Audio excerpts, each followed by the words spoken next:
Jamaah. Oh jamaah. Alhamdulillah. Sehat semuanya. Sehat. Matanya sehat. Dompetnya. Alhamdulillah. Buah pepaya, buah kedondong. Tepuk tangannya dong buat muslimat NU dan NU yang luar biasa. Assalamualaikum warahmatullahi wabarakatuh. Waalaikumsalam warahmatullahi wabarakatuh. Yang jawab salam dengan semangat, saya doakan tahun depan naik haji, berangkat umroh. Amin ya rabbal. Assalamualaikum warahmatullahi wabarakatuh. Enakan Ustaz duduk apa berdiri? Memang ibu-ibu suka dengan yang berdiri. Tepuk tangan dong buat ibu muslimat yang luar biasa. Alhamdulillah. Alhamdulillahilladzi anzalas sakinah fi qulubil mu'minin. Allahumma sholli ala sayyidina Muhammad wa ala ali sayyidina Muhammad. Subhanaka la ilma lana illa ma 'allamtana innaka antal alimul hakim. Semuanya, Rabbi shrahli sadri wa yassirli wahlul 'uqdatam min lisani yafqahu.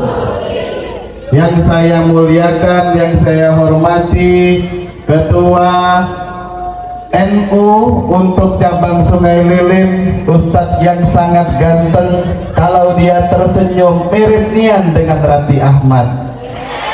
Tepuk tangan dong buat kakanda kita yang luar biasa, kakanda Jazuli yang hadir pada hari ini. Kemudian saya salam hormat juga buat tadi Bunda Mutia ya, yang merupakan istri dari Ketua NU untuk Musi Banyuasin. Ibunda Mutia ini manis juga, mirip Elvi Sukaisi lagi mondo. Jamaah, oh jamaah, alhamdulillah. Kalau Ustadz Fikri makin dekat makin ganteng apa makin jelek? Kemudian untuk Bunda Nyai, ini adalah guru saya, ibu saya kalau saya lagi di Sungai Lilin, Bunda Nyai Mustaqim. Yang kebetulan Pak Yai hari ini nggak bisa hadir Bunda ya, karena beliau ada acara di Betung. Kita doakan Pak Yai, Bu Nyai dan semua yang hadir pada hari ini semuanya mendapat rahmat Allah. Amin ya rabbal alamin. Baju baru,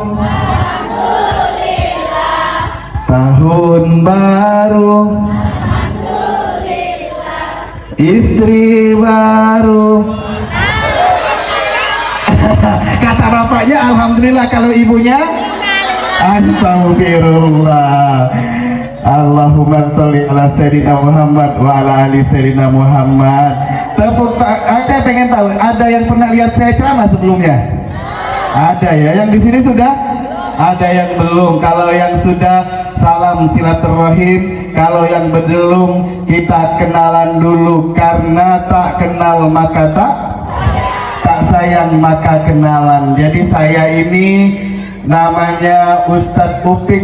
Kalau orang manggil Ustadz Upik ini, ibu jangan salah tafsir, karena banyak yang bilang Upik itu Umi Pipik Kak Ruli. Upik ini nih Ustadz Fikri. Jadi saya tinggalnya di kota Palembang, tapi istri saya orang peninggalan di kelompok tani. Jadi beliau juga aktif di Patayan, tapi hari ini nggak bisa hadir. Hari ini kita hadir di desa apa namanya? Yang saya dengar kabarnya dari Kakanda Yuri selaku Ketua PAC, katanya desa ini dapat penghargaan terbaik untuk kerapihan tata desanya tingkat nasional. Tepuk tangan dong buat desa kita ini ya. Ini saya luar biasa loh, masuknya rapi, patoknya rapi, semuanya rapi. Semoga tidak hanya rapi desanya, tapi rapi hatinya. Tidak hanya rapi hatinya, rapi pula keluarganya, termasuk rapi isi dompetnya. Amin ya robbal alamin. Nah, kali ini kita kesini ada dua hal yang akan kita bahas. Yang pertama adalah barokah silaturahim di tahun baru. Yang kedua, ada beberapa warga desa kita yang alhamdulillah baru balik dari berangkat haji. Alhamdulillah. Ya Rasulullah, Salamun ya Rabbi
Muhammad wa ala ali Sayyidina Muhammad.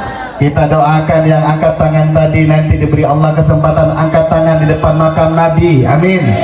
Diberi Allah kesempatan untuk doa di depan makam Rasulullah.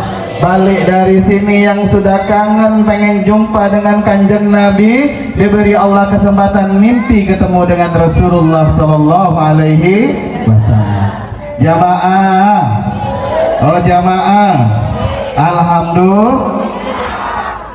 Ibu, tahun baru ini masuk dalam tahun baru yang ke 1445.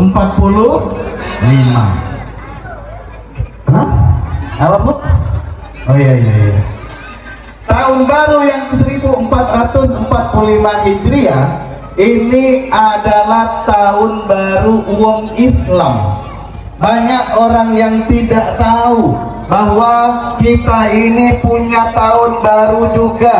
Tetapi saya bangga dengan desa ini. Mereka datang merayakan pengajiannya. Ini udah kayak kondangan. Tendanya bagus, semuanya bagus. Saya duduk di sana kayak jadi pengantin baru.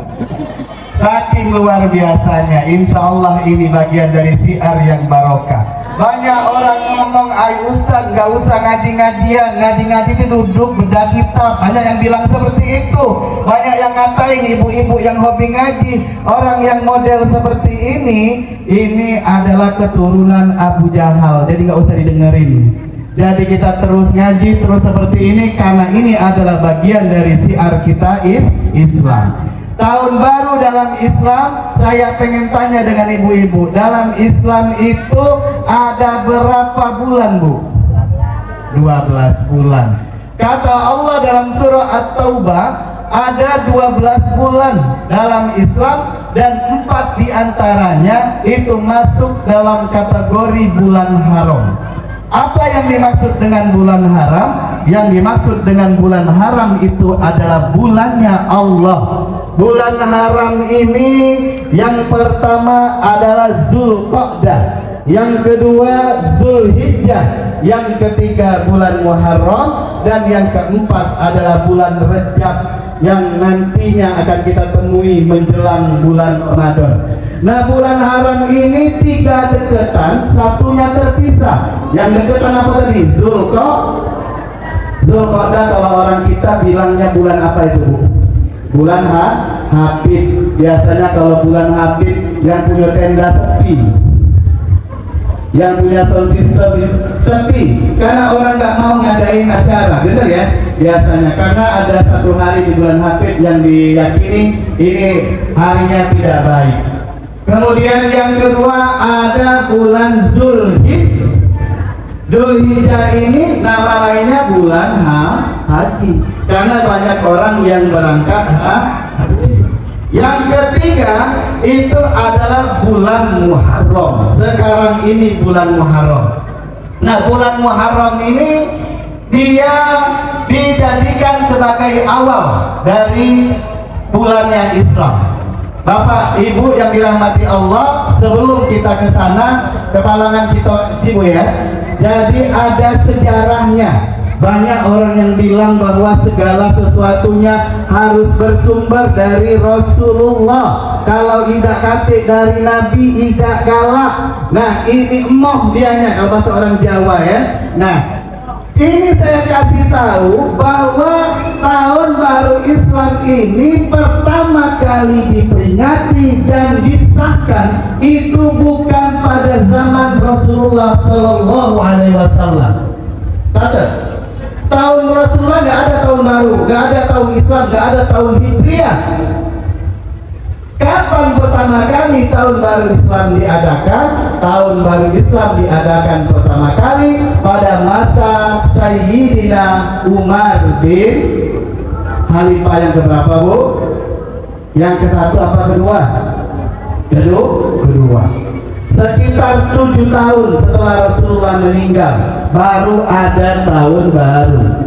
Nah, ketika itu para sahabat kumpul ke depan Sayyidina Umar, mereka ngomong, ya Sayyidina Umar, kayaknya kita umat Islam ini harus punya tanggal sendiri, tahun sendiri. Akhirnya para sahabat mengusulkan. Yang pertama ada yang mengusulkan bagaimana kalau seandainya penanggalan Islam dimulai pada saat Rasulullah lahir. Tanggal berapa Rasulullah lahir, Bu? 12 Rabiul Awal. Ada sahabat ngomong enggak cocok. Kenapa? Karena sama dengan tahun baru Nasrani. Mereka mengambil tanggal lahir Nabi Isa, kita mengambil tanggal lahir Nabi Muhammad Shallallahu Alaihi Wasallam. Walhasil tidak diterima.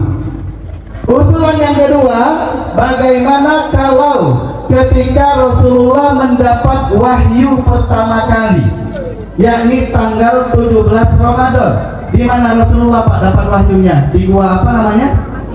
Gua Hiro, bukan gua Putri ya. Apalagi gua Gemungkus.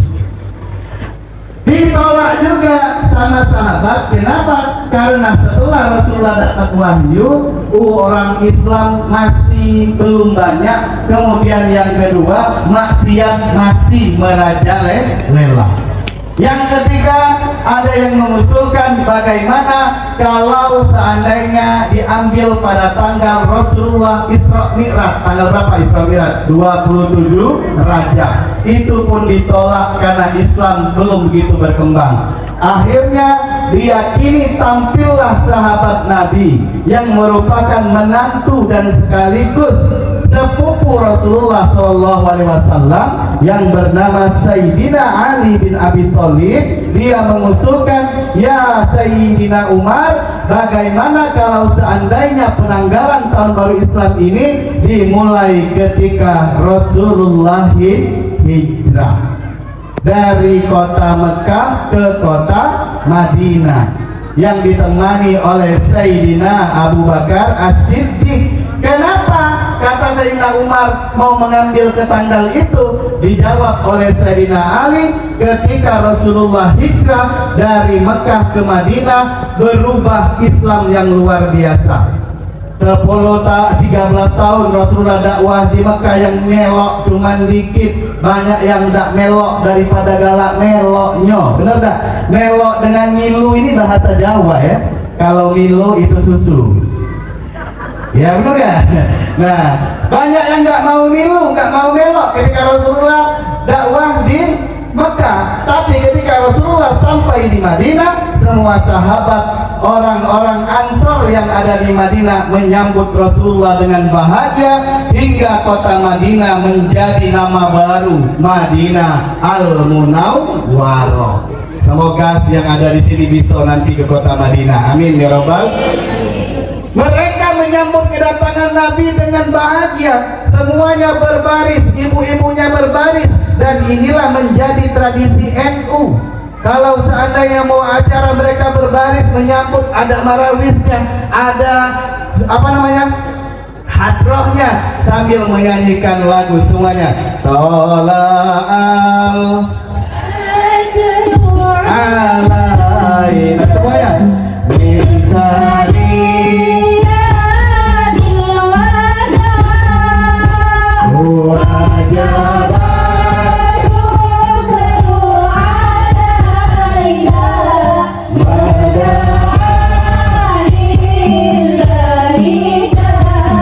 orang-orang nyambut dengan lagu ini ya. Tola'al badru alaina min saniyatul wada.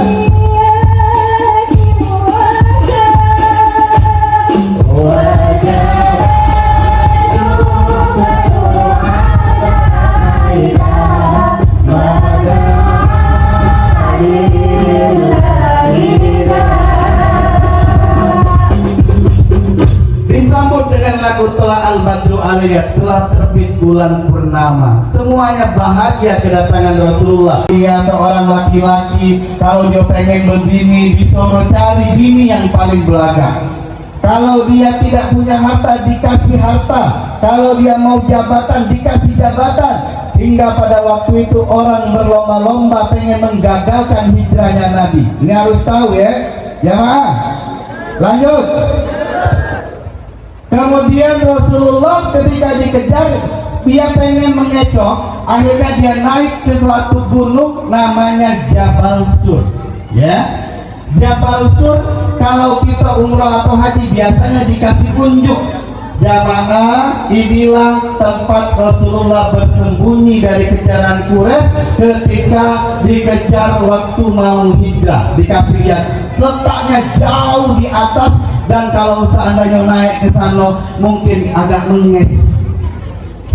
Jadi biasanya kalau mau berangkat umroh dengan saya, biasanya ya, saya berangkat umroh dengan mereka, saya bilang ibu kalau kepengen ibu ke sana, saya nunggu di bawah, naik sendiri, menges. Nah Pak Bu, ketika nyampe di depan gua, perhatikan ini adalah hal yang orang NU tuh biasa kerjain. Yang pertama adalah ketika nyampe di depan gua itu ada laba-laba. Laba-laba yang bersarang luar biasa. Ibu tahu dengan laba-laba, laba-laba ini sarangnya ditenggol sedikit langsung buyar, benar nggak? Apalagi ditabrak. Rasulullah dengan Abu Bakar langsung masuk buyar sarang laba-laba ini. Lalu apa yang dilakukan oleh laba-laba ini, Bapak dan Ibu yang dirahmati Allah? Laba-laba ini langsung membangun sarangnya kembali, sehingga kalau orang lihat seakan-akan gua ini belum ada yang memasuki, alias gua yang angker. Makanya dalam Islam kita ini dianjurkan untuk tidak mengganggu sarang laba-laba. Benar nggak orang tua kita dulu? Jangan diganggu sarang laba-laba. Dia ini adalah binatang yang membantu hijrahnya Nabi. Masya. Satu, laba. Yang kedua ada merpati. Begitu Rasulullah masuk, burung merpati datang di depan gua, langsung membuat sangkar dan membuat sarang. Jadi kalau orang tejingok, ini gua ini tidak mungkin ada yang masukinnya. Di depan ada sarang laba-laba yang begitu tebal dan ada sarang burung merpati. Makanya Bapak Ibu jangan heran kalau kalian berangkat umroh dan haji, ada beberapa titik di Masjidil Haram dan Masjidil Nabawi itu banyak burung merpatinya. Bener nggak? Kalau kita mau ke Masjid Nabawi, Ustadz, ngapo? Kaki aku pengen lari-lari dengan Bapak, pengen main ayat-ayat cinta di depan burung merpati. Jangan main baik. Ini ada sejarahnya kenapa merpati ada di situ.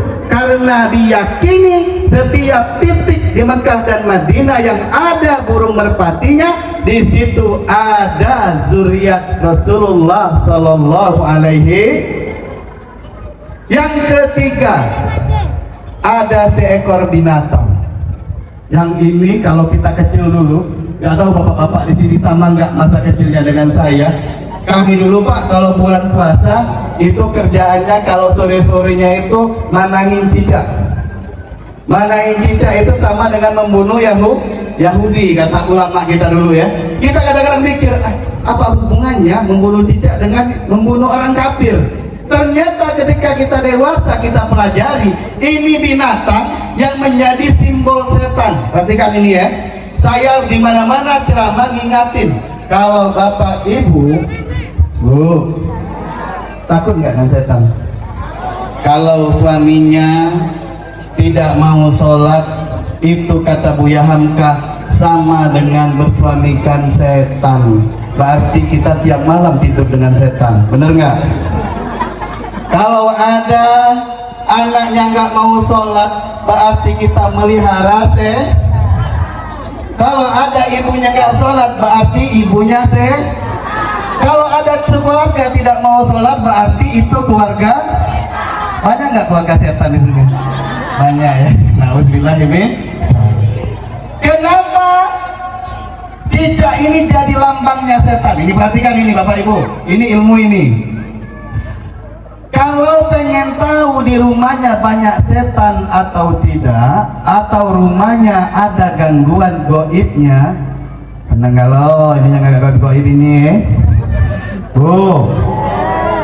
sehat Mbak, nggak ada gangguan ya, aman ya, alhamdulillah, aman, benar, ibu nggak ada gangguan, kalau gangguan saya benerin dulu nanti, jamaah, oh jamaah. Alhamdulillah. Lanjut. Sampai di mana tadi? Cicak itu simbol setan ya. Kalau pengen tahu yang di belakang, nah kalau dia ngantuk itu lagi gangguan itu kebanyakan makan cicak dia. Lihat sini, jangan ada yang ngantuk, coba lihat sini, lihat sini. Kalau di rumahnya banyak cicaknya, ini tandanya rumahnya ada gangguan. Balik dari sini kuraso Pak Ketua NU banyak kuraso kita kumpulan cicak bunuh cicak kalau balik dari sini Cicak itu simbolnya karena dia adalah memang simbol setan dan dia binatang yang cukup ajaib. Jadi saya akan ngajar di rutan ya Pak ya. Kalau orang habis kena tembak, itu yang dia cari, gak usah cari pil-pil yang lain-lain, dia cari aja cicak. Cicak itu dimakan hidup-hidup, apalagi kalau buntutnya sambil dimakan masih goyang-goyang di dalam mulut, itu cepat sembuh loh. Ajaib itu cicak ini. Selain dari dia binatang simbol setan, memang dia ada manfaatnya. Karena Allah pasti menciptakan sesuatu ada manfaatnya. Kalau ngengon sapi, bener gak? Kalau sapi kita kena kapak, ada lukanya, dikasih makan cicak dengan pisang, cepat sembuh nggak itu? Iya kan? Kalau nggak percaya praktekin balik dari sini. Nah ini rumahnya, kalau seandainya banyak cicaknya, ini pertanda rumahnya ada gangguan. Di dalam sejarah cicak ini 2 kali dia mengganggu Nabi dan mencoba mencelakakan Nabi. Yang pertama ketika Nabi Ibrahim dibakar di dalam api. Cicaknya datang niup-niup api, nggak ada fungsinya tiupannya ini, tetapi tujuannya adalah untuk membesarkan api. Yang kedua adalah ketika Rasulullah berada di dalam gua Sur, cicak ini berkotek-kotek seakan-akan pengen ngasih tahu kalau ada orang di dalam itu. Artinya apa Pak Bu? Di sini ada pesannya Allah, kalau ada orang yang mau melakukan kebaikan, dia suka ngompor-ngompori, ngapain sih ikut Muslimat NU, itu sumbangan terus loh kerjaannya. Ini artinya dia keturunan suka ngompor-ngomporin orang, jadi nggak usah ditanggap dan model seperti itu ya. Dan kemudian ada satu binatang lagi di hijrahnya Nabi, ketika Nabi berada di dalam goa, Rasulullah kecapean. Dia duduk nguling di pangkuan Abu Bakar As-Siddiq. Ketika dia nguling di pangkuan Abu Bakar, tiba-tiba di depan Rasulullah di samping kakinya itu keluarlah ular Bu. Keluar nggak ularnya? Gimana keluar ularnya? Keluar ularnya, dia melihat, bukan mematuk, ularnya cuma mantep kayak gini aja. Tiba-tiba Abu Bakar ini karena begitu sayangnya dengan Rasulullah, lihat ular, pikiran kita pasti mau matok, bener nggak? Ibu kalau lihat ular udah tahu kan kuncinya apa? Mematok. Jangan tawa, jangan pikirin yang lain ya. Tawa ibu ini. Ular apa bu? Rasain dong. Kalau sudah ikan ular set, dia mau matok kan. Normal orang berpikiran seperti itu. Akhirnya Sayyidina Abu Bakar karena tidak mau kekasihnya diganggu oleh ular ini, dia taruhlah tumitnya untuk menutupi lubang yang ular keluar tadi. Tiba-tiba langsung dipatok sama ularnya bu, dan air matanya menetes, racunnya langsung menjalar. Ini saya kasih ilmu tangkal racun ini. Boleh dong panitia ambilin kursi satu, saya mau ngasih ilmu ini. Mau dikasih ilmu? Ustaz pikir ini lama-lama jadi dukun kayaknya. Salatullah salam. Kencang dong. Jangan begitu, jangan usah begitu. Yuk. Salatullah salam. Yang kencang. Salatullah Rasul. Salatullah ala Yasin. Susahnya jadi laki. Bapak bang yang lagi. Susahnya jadi laki, apalagi tak miliki. Astagfirullah. Ulang lagi. Ini salah ini. Semuanya ya. Semuanya ini jawab yang kompak. Susahnya jadi laki, harus cari nafkah tiap untuk kebutuhan anak dan juga agar kawin. Astagfirullahaladzim. Salatullah salam Rasulillah. Salatullah ala Yasin. Susahnya jadi apalagi tak miliki. Dasar ibu-ibu mata duitan. Susah itu bukan kata duit, kalau KTI 5. Ulangi. Susahnya jadi apalagi tak miliki. Kadang sifatnya mata aku dewe kan. Jadi Pak ya, kalau ibu-ibu ini main ini mata duitan, kalau dikasih imannya berarti ya. Jamaah. Oh jamaah. Lanjut sampai jam berapa? Hah? Jam 2. Tekepor aku baliknya ya. Sampai kepada mana tadi ular ya. Ditutup pakai tumitnya Sayyidina Abu Bakar kepada lubang ular ini. Akhirnya ular ini marah, dipatoknya Sayyidina Abu Bakar ini, yang akhirnya racun langsung menjalar, membuat air matanya menetes. Tapi inilah orang yang cinta. Kalau orang yang cinta, walaupun saroi dan ngeluh, walaupun susah dia bertahan. Kalau dia tidak bertahan berarti dia tidak cinta. Betul? Orang kita akan bertahan seperti Abu Bakar, cinta kepada Nabi, dia tahan sakitnya. Yang memberikan petunjuk apa? Air matanya menetes, tiba-tiba jatuh ke pipi Rasulullah Sallallahu Alaihi Wasallam. Rasulullah bangun, dia pandang Abu Bakar yang pucat basi. Karena apa? Karena racun ular ini sudah menjalar. Ibu tahu sendiri, ular padang pasir beda dengan ular kita. Itu 10 kali lebih hebat racunnya ketimbang ular kita, apalagi ular kepala 2. Betul? Dia pandang wajah Abu Bakar. Ya Abu Bakar, ngapo kau nangis Abu Bakar? Apakah engkau menyesal menemaniku hijrah Abu Bakar? Tidak ya Rasulullah, itu yang buat aku nangis nih. Ternyata kakinya sudah bengkak digigit ular.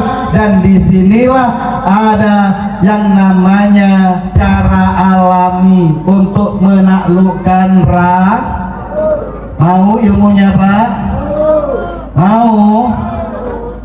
Tapi ini tidak bisa nakluk racun cinta ya. Ini racun ini kayak ditaklukkan. Pernah nggak dulu kan kita kan tinggal di daerah katakanlah banyak pepohonan ya, ada tawon, ada lebah yang kadang-kadang kalau kita lagi mantang karet tanpa sengaja kita tahu dengan kita terpancar dengan apa tuh, kena dengan sarangnya, akhirnya marah dia gigit kita. Benar nggak?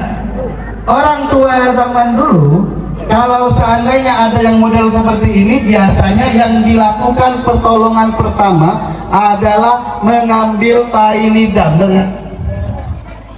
Jangan diambil bu, bau. Ngambil tai lidahnya, kemudian ditaruh di tempat yang kena sengat tadi. Ini ternyata diyakini dan dibuktikan oleh kedokteran modern bahwa pada tai kita ini di sini ada antioksidannya. Nah, dipraktekkan bu lagi ibu praktek itu ngambil tai lidah buat kopi biar bapaknya ini untuk takar racun ya. Itu yang pertama. Kemudian yang kedua dibacakan surah Al-Fil. Coba semuanya. Alam taro kaifa fa'ala rabb, alam yaj'al fi tadli wa arsala tayran tarmihim min sijjin faja'alahum ka'asfin. Ada nggak yang ikut zikir Asmaul Husna? NU kan ada kan? Bismillahi badana walhamdu, terus salatu wassalam linna. Masya Allah. Ya Allah,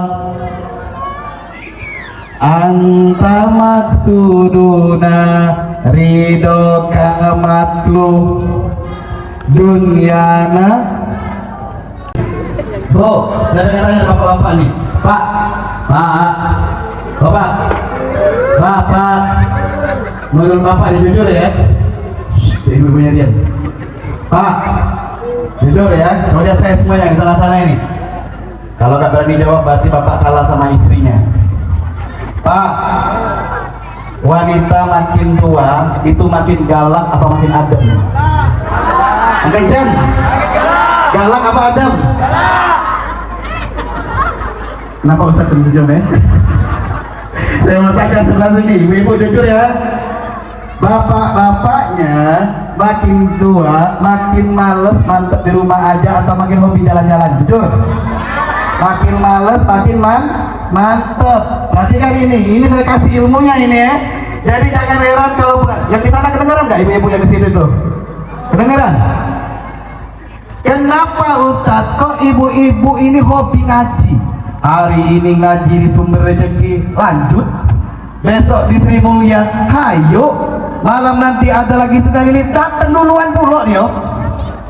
Bapak-bapaknya, mantep di rumah aja ibu aja yang begini, aku mantep aja. Pak, ada kondangan di sana, aduh bapak capek Perhatikan ini bapak-bapak harus tahu ini ya kuncinya ya. Menurut ilmu psikologi dan ilmu biologi, wanita itu ketika umur 40 ke pojok, hormon laki-lakinya makin meningkat. Bapak-bapak makin umur 40 ke pojok, dia makin banyak hormon wanitanya. Perhatikan balik dari sini, terutama untuk bapak-bapak yang gendut.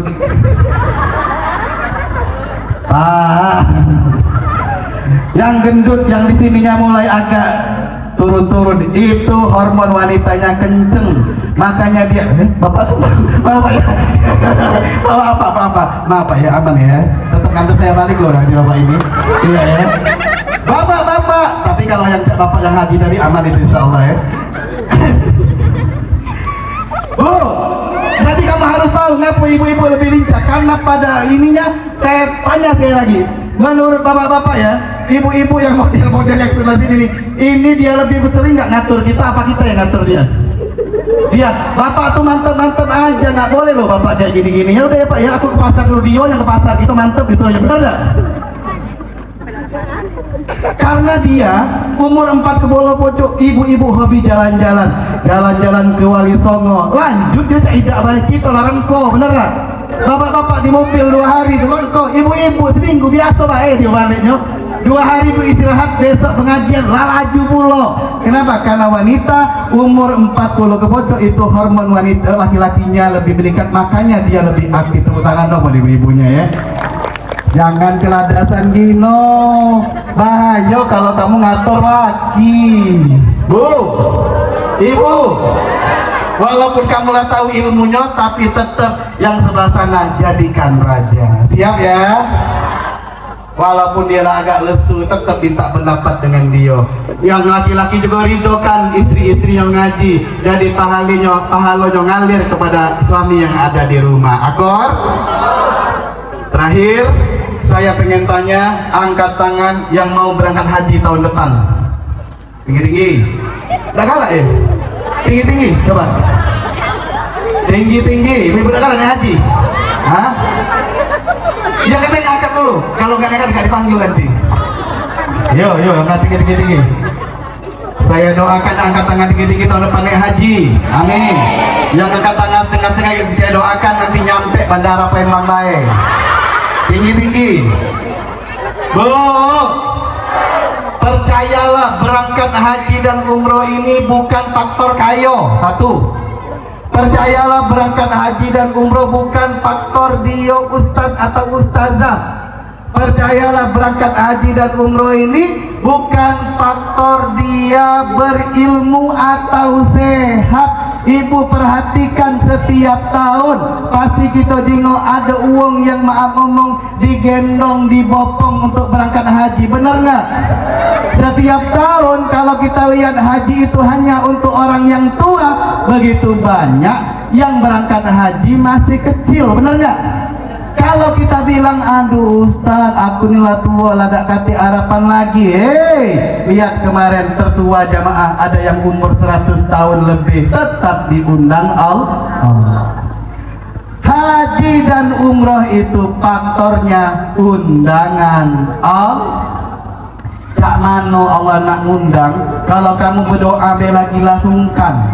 Ustaz, gak mungkin lah ini pada berangkat haji makan lagi saro. Memang nak berangkat haji itu nunggu makan lemak dulu? Tidak. Berangkat haji itu nunggu banyak simpanan dulu? Enggak. Berangkat haji ini kalau Allah mau, tahun ini kalau kita Allah mau bisa berangkat tahun depan. Makanya kita doa sama-sama, semoga semua yang hadir di bawah tenda, di bawah pelataran masjid yang ada di sana, semua yang ada di sini, yang di belakang sana, semuanya sebelum meninggal Allah ridhoi, Allah izinkan untuk mencium Ka'bah. Amin ya robbal alamin. Yang berangkat haji tahun ini semoga hajinya mabrur, makin soleh, makin soleha. Lemak bu berangkat haji dan umroh ini. Apa lemaknya tak? Barang siapa yang mengeluarkan duit untuk haji dan umroh, kata Allah, dia akan dibalas diganti 10 kali lipat. Jangan takut-takut kamu nak jual kebun sawit untuk berangkat haji ini, ya. Jangan takut-takut. Saya ini sampai hari ini, setelah 1 tahun yang lalu mobil saya dijual karena saya tidak mau lagi pakai leasing-leasingan. Jadi saya kemana-mana kalau nggak ikut saudara saya nyater. Tapi alhamdulillah dalam 1 tahun paling sedikit saya 8 kali berangkat umroh. Alhamdulillah. Bukan mau nyombong-nyombongin, bukan. Artinya apa? Itu bukan faktornya. Faktornya ada macam-macamnya. Jadi Bapak Ibu semuanya hari ini harus yakin, seyakin-yakinnya. Insya Allah saya akan berangkat lagi nih untuk umroh tanggal 10 Agustus. Saya doakan nanti semua jamaah pada hari ini bisa berangkat juga, amin ya robbal alamin ya. Sebelum saya tutup, kita sama-sama bertekad semoga ini lebih baik daripada tahun kemarin, amin. Kenapa orang NU apa-apa baca wal asri? Perhatikanlah doa kita wal asri ya, nggak tinggal ya. Habis baca doa sudah belajar ada wal asri innal insa illalladzi wa amilus wa tawa Sakingnya kiai-kiai kita dulu memberi message, memberi pesan bahwa kita harus lebih baik dari tahun yang lalu agar kita jangan jadi orang yang rugi. Kenapa Pak Bu? Saya selalu mengingatkan jangan pernah mau bersaing dengan orang lain, tak tersaing. Jangan mau bersaing dengan ini, tak tersaing. Aku nak bersaing dengan Bu Haji Mutia ini, tak tersaing aku. Beliaunya lakinya luar biasa, kiainya beliaunya alim, cantik, luar biasa, ilmunya oke, tidak tersaing. Tetapi yang harus kita saingi siapa? Yang harus kita saingi adalah diri kita kemarin. Kalau kita kemarin lesu ke masjid, tahun ini harus rajin ke masjid, siap. Tahun kemarin males ikut pengajian, tahun ini kita harus depan sekali duduknya ngaji. Tahun kemarin kalau ngajian kerjaan kita ngerumpi, tahun ini mantap, lihat pulang dari sini amalkan semua apa yang didapat, siap. Amin ya Rabbal.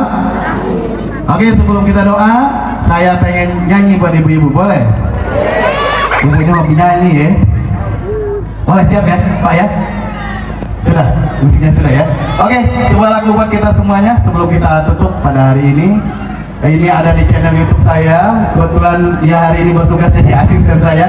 Jadi acara kita ini nanti akan saya tayangkan di channel YouTube saya di Upik Reza TV. Silakan subscribe dan komen ya. Tepuk tangan dong buat kita semuanya ya. Sebuah lagu buat anda semuanya. Aisyah istri Rasulullah.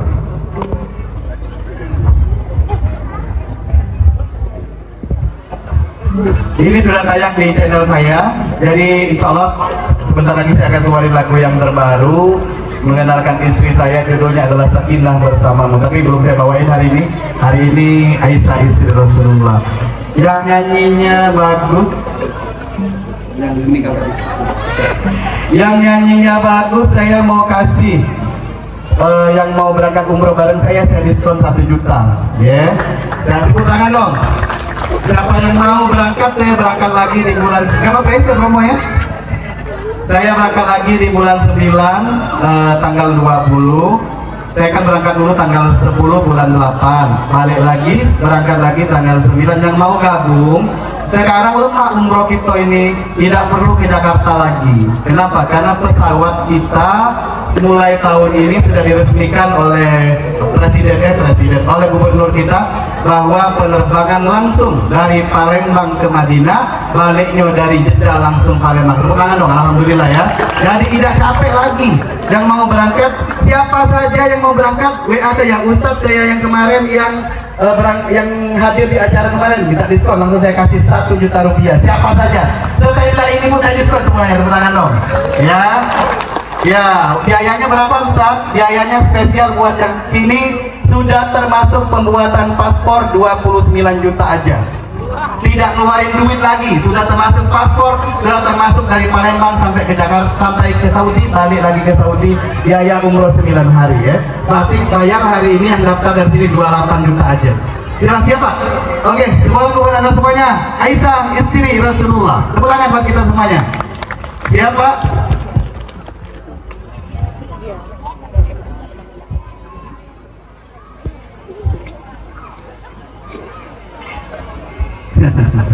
Masya Allah.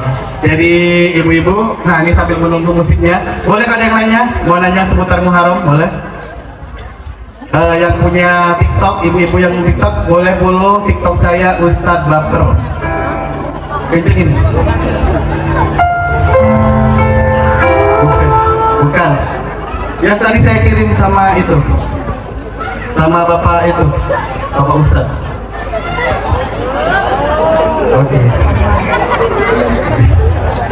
Di Ustadz ini. Oh, pantesan mereka bingung ya. Tepuk tangan dong Pak Saparudin ya. Iya, Ustadz nanti ada umroh tadi ya. Saparudin. Bu, sehat Bu?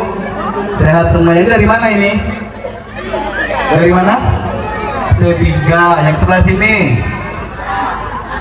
Campur-campur, sebelah sana.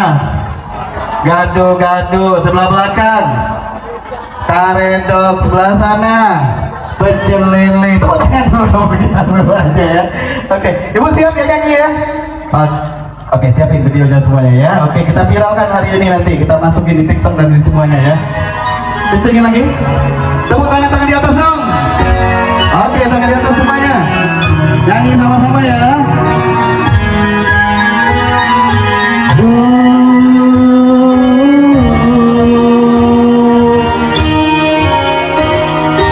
Mulai cantik berseri semuanya. Kulit putih bersih merahnya pipimu, ya Aisyah putri Abu Bakar. Istri siapa? Istri Rasulullah. Sungguh sweet Nabi mencintamu, hingga Nabi minum limbah. Silakan tim untuk membagikan, mengajak semuanya bersedekah ya pada hari ini ya. Siapkan uang terbaik yang sedekah pada hari ini. Saya doakan, niatkan ini pengundang Allah untuk Baitullah. Amin. Ayo sedekah terbaik. Hingga kau pernah main lari-lari, selalu bersama hingga ujung nyawa kau di samping Rasulullah. Semuanya. Aisyah, sungguh manis sinar kasih cintamu, bukan persis kau semula benci diriku.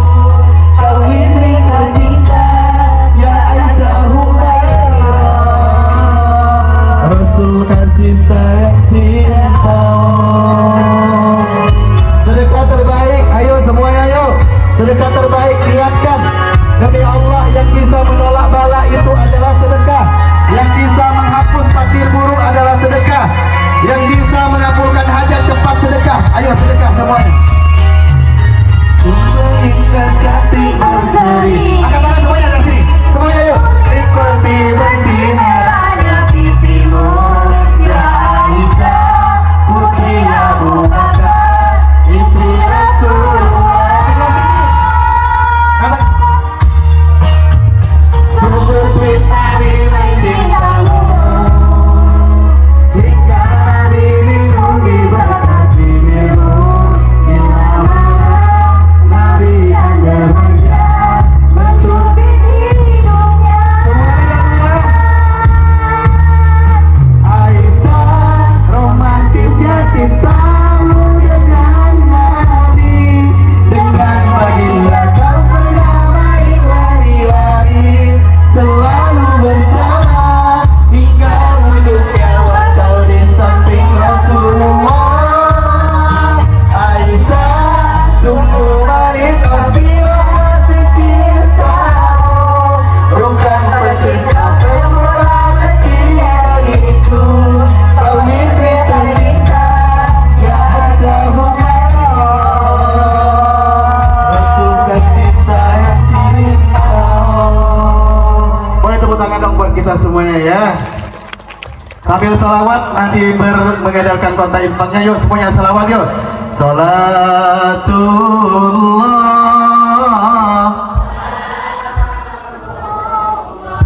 Semuanya. Allah Taala. Rasulillah. Salatullah, salamullah ala Yasin Habibillah. tawassalna Bismillah. wabil hadi Rasulillah. wa kulli Hidilillah. Bi'alil badriya Allah. bi ahli